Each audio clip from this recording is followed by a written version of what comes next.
We are about to get into spoilers for My Hero Academia. This will be spoilers up to chapter 137 of the manga. So if you aren't up to date, this is your spoiler warning. I hope you enjoyed the video. Stain is one of my favorite My Hero Academia characters as of right now. Even after everything we've gone through, he's still on top of that list, or near the top of it at least. First off, his design is amazing. It really puts the fear of God into you. And if you were walking at night and you saw him in front of you, you may cross the street just because of how much fear he puts into you. Or maybe you would walk up and confront him and hug him. Maybe that's your kink. I don't know. All joking aside, the reason I love Stain as a character is all based off his introduction and his own ideology about the hero world and society. The intro for Stain really shows us right off the bat that this dude isn't someone to be messed with. He could easily fold you into a 2x4. But what I really loved, and what I still really love to this day, is Stain never fell from his path that he's walking on, and is still walking on. When confronted by Shigaraki, Stain never strayed from his path. But to be fair, Shigaraki isn't the same person as he is today in the manga, but you know, it is what it is. Then during Stain's confrontation with Deku, Todoroki, and Ida, we truly get to understand what Stain's goals are, but more importantly, understand things from his point of view.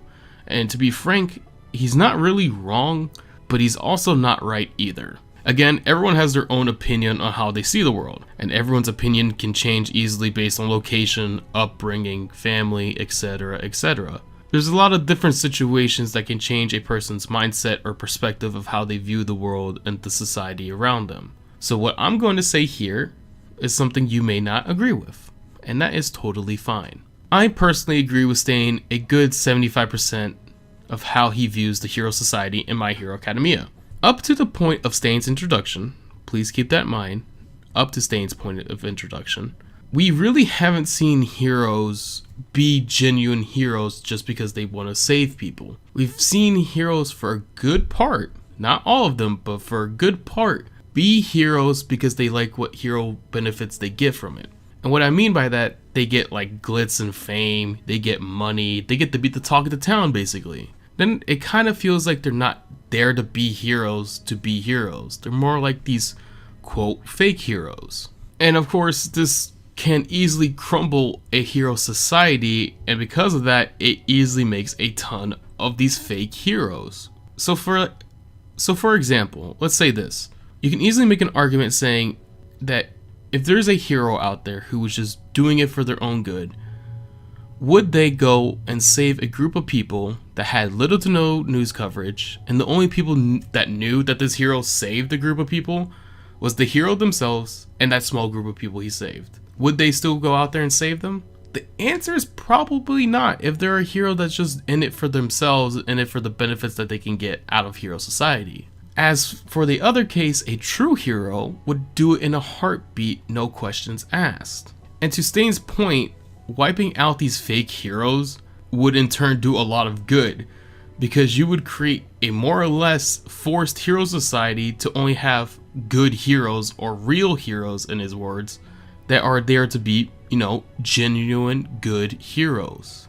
And that way you know that the heroes that are working are actually there to be real heroes, giving it their all every single day and giving it 100% every time they put on their cape, suit, whatever it may be. Now there's the other part of this, and after talking about this out loud and rewriting the script a bit, I think I'm actually 50-50 on this, at least for now. For the case of everyone should be a hero no matter what, even though that they're in it for what they can get out of it, people do and can change.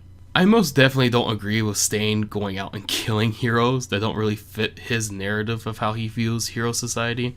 But the biggest hole in everything that is in his little ideology that he has is that he thinks that people can't change. But it's the exact opposite. People are very impressionable. We can change easily based on our surroundings and the people that we are around. You hang out with a group of people who study all the time and are book smart, more than likely some of that stuff's going to rub off on you. You're probably going to pick up a book or two, or maybe you're going to start studying a little bit harder because everyone around you studies harder, and you kind of want to match your wavelength just because it's the people you hang out with. Or if you hang out with people who enjoy talking about manga, anime, and gaming, this channel, you're more inclined to get into those things just to join in on the conversation with those group of people and try to be like-minded with them. People can change, and people will change for better or for worse. It all based on who you're around and your surroundings. I think the biggest example of this is Mount Lady. At the beginning of this manga and story, she's more or less trying to get on the front newspaper, to say the least. Always trying to get the camera's attentions, always trying to take the spotlight. But things start changing slowly and slowly as the story continues. And it really starts kicking off when the first battle with All for One takes place. For the first time, we see Mount Lady fighting without any cameras around, besides the one broadcasting the whole thing above, from the helicopter. But things like this slowly keep happening with Mount Lady as the story continues. Look at the Liberation War arc. There is not a single camera in sight, but Mount Lady was literally on the front lines trying to save a bunch of people, and was fighting for the safety of others, without people even knowing that she's out there risking it all to save them. And then as of now, chapter 317, she's literally one of the last real heroes left in this hero society that's standing. Not only is Mount Lady a huge example of why Stain's ideology is wrong, it also shows how much of a character development Mount Lady has had through the course of the manga.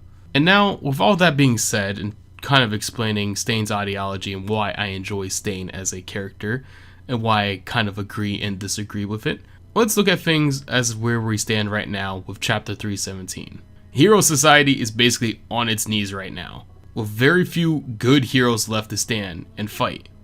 You can easily make the argument that this is the version of the Hero Society Stain wanted. Even though it's rough around the edges, this is what Stain had a boner for. The remaining heroes are actually the true heroes, while the ones that have left early are quote-unquote the fake ones. The funny thing about this is, at the same time, some of the characters mention how some of these old heroes who have quit are leaking information out there. Whether that's for money or them trying to still get in the spotlight for the little time they can get, we don't really know right now. But it does go to show that some of these quote heroes weren't really in it for protecting others, but more or less in it for themselves. But then there's the other side of this as well, where some of these heroes who have quit have very good valid reasons to quit. Society right now in the manga is literally upside down. It flipped itself. Heroes, used to be looked at as the supreme creature, being, whatever you want to call it, but now everyone views them on an equal playing field, to the point where it's threatening other heroes' lives and even their families. And a lot of it's due to the recent big failures that have happened. And of course, you can't really blame people for turning their backs on heroes for the failures that have happened. Of course, not the normal average Joe is going to know what exactly happened that day. But at the same time, when you put people on a pedestal as you put heroes on in this manga society, and they fail to deliver, you kind of grow this insecurity about them. Do you really think they're good enough for the job? Are they, the heroes they quote to be? Who knows? And that's where doubt starts coming in. And that's why a lot of these heroes quit, is because they fear that these people will turn on them in the instant if they mess up again. And it sucks because some of these real heroes who actually quit, you put years and years to prove and provide to people that you are here to help. But they turn their backs on you the second something didn't go as planned, or things didn't work out the way it was supposed to, which may not have even been your fault. It was just the odds were stacked against you and there was nothing you could do. Shigaraki literally won the battle, but at the same time, no one really expected him to become the person he was. It was the changing point for all of it. Also, I would like to point out that we do get to see Stain for a good page or two, and I'm personally excited to see how he makes his return. And with Stain's return probably coming soon, it really got me thinking about where things are right now. More specifically with Deku. First he left UA, I thought maybe Deku and Stain would team up because, again, this is the society that Stain had hoped for. But also, Stain views Deku as, quote, one of the true heroes during their first confrontation with one another.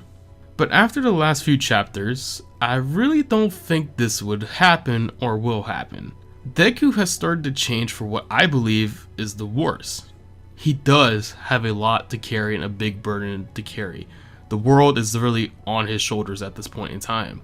However, the thing that really has changed Deku is that he's lost his smile. You know, a smile isn't something a lot of people notice about people.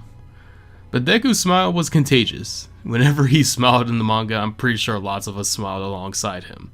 But with him losing his smile, and it was like one of the things All Might had is too, was that smile of his. You felt comfort when he smiled and all of that. And with Deku losing it, I don't think Stain would team up with Deku. Not a single chance in this world. I honestly think that Deku and Stain will have another confrontation coming soon. And I really do hope Stain sets Deku straight. I still kind of hope they do team up though, but I don't think they're going to team up right now. I feel like Stain needs to give him a good butt whooping to put him in his place or get his mind straight. And then we can think about teaming up, you know? Deku and Stain, that'd be a good duo happening. But other than that, this has been basically a video talking about why I enjoyed Stain as a character, why I think his ideology isn't wrong, but it most certainly isn't right either. So yeah, I hope you did enjoy the video. I hope you all have a great and safe rest of your day. Until the next one, I will talk to you all later.